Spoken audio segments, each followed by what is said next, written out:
पास आती है शिक्षा विभाग की, चाहे वो फर्स्ट ग्रेड हो, चाहे सेकंड ग्रेड हो, चाहे अध्यापक भर्ती हो, चाहे पीटीआई हो, चाहे कंप्यूटर अनुदेशक भर्ती हो, जिनकी नियुक्ति प्रक्रिया चुनाव आचार संहिता के चलते रुक गई है।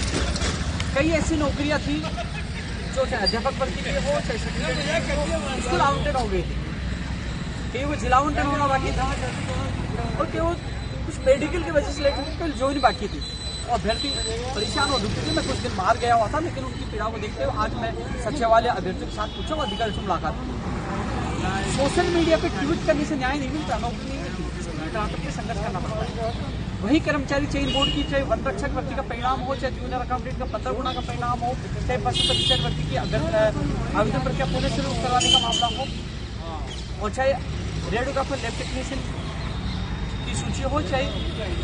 अध्यापक भर्ती की प्रोविजन परिणाम 1 और लेवल 2 की एक और सूची का मामला हो,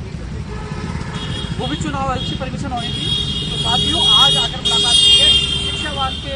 जो शासन सचिव साहब से मुलाकात हुई और उन्होंने कहा है कि कल तक उम्मीद है कि जो उन्होंने जो उनसे जो कुछ पूछा गया था सारा जवाब दे दिया है और उम्मीद है कि कल तक चुनाव आयोग अधिकारी जो चुनाव आयोग के जो यहाँ के प्रमुख अधिकारी है उन तक फाइल चली जाएगी और फिर वो आगे की प्रक्रिया पूरी करेंगे। तो साथियों, उम्मीद है कि कल फाइल जाने के बाद जल्द आपकी जो भर्तियां हैं, जिनकी उम्मीद है कि 2018 में भी कई भर्तियों की अनुमति चुनाव आयोग से मिल गई थी। साथ ही प्रोसेस है, शिक्षा विभाग भेजता है, मान लो शिक्षा विभाग ने जीएडी भेजा, जीएडी स्क्रीनिंग कमेटी भेजा, स्क्रीनिंग कमेटी मीटिंग हुई और उसके बाद वो चुनाव आयोग के पास जाती है और चुनाव आयोग भारत निर्वाचन आयोग दिल्ली में भेजता है। वहाँ से परमिशन होने के बाद ही आगे की प्रक्रिया होती है, उसके बाद ही उनके आदेश जारी होते हैं। तो साथ ही स्क्रीनिंग कमेटी की मीटिंग होगी, जीएडी में जा चुकी है, शिक्षा विभाग में जा चुकी है। अब ये चुनाव आयोग दिल्ली चुनाव आयोग को फाइल भेजेंगे, वहाँ से अनुमति के बाद इनकी नियुक्ति प्रक्रिया को लेकर फाइनल फैसला होगा। उम्मीद करता हूँ कि जो पिछली भर्ती हो, पिछली जो आचार संहिता जो पिछले चुनाव हुए थे 2018 में जिनको परमिशन मिल गई थी, उम्मीद करता हूँ इन भर्तियों को परमिशन मिल जाएगी और जिन लोगों के जो स्कूलों में जाने से वंचित हो गए उनके सबसे पूरे होंगे, जिसमें प्रयास करें। और जैसे कल चुनाव आयोग के यहाँ राजस्थान के प्रवीण गुप्ता जी के पास जाती है, उसके बाद हम उनसे मिलकर उनसे निवेदन करेंगे तत्काल फाइल भिजवाकर और उनको परमिशन दिलवाए। 2018 में जिनकी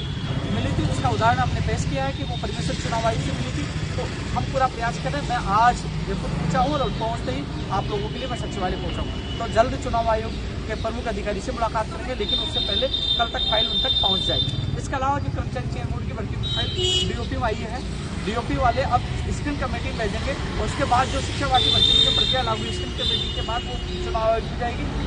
और फिर दिल्ली चुनाव आयोग में जाएगी। तो उसमें भी थोड़ा समय लगेगा, लेकिन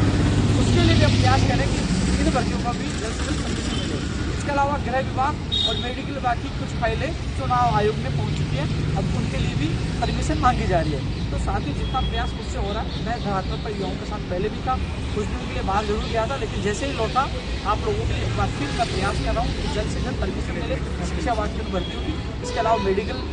की जितनी भर्तियाँ उनकी परमिशन मिले और चाहे वो कर्मचारी चयन की भर्तियाँ हो, सब जो युवा बेरोजगार परेशान है सबके लिए मैं प्रयास कर रहा हूँ और आज पहुँचा हूँ। उम्मीद करता हूँ जल्द ही चुनाव आयोग अधिकारी से मिलेंगे, जिससे जल्द परमिशन मिले और जो चाहे वो फर्स्ट ग्रेड का हो, चाहे वो सेकंड ग्रेड का हो, चाहे अध्यापक भर्ती लेवल 1 का हो, 2 का हो, चाहे बीसीआई का हो, चाहे पीजीआई का हो, जो इंतजार कर रहे हैं कि वो स्कूलों के सपने साकार हो, उनके सपनों को साकार करने के लिए मैं प्रयास कर रहा हूँ। धन्यवाद।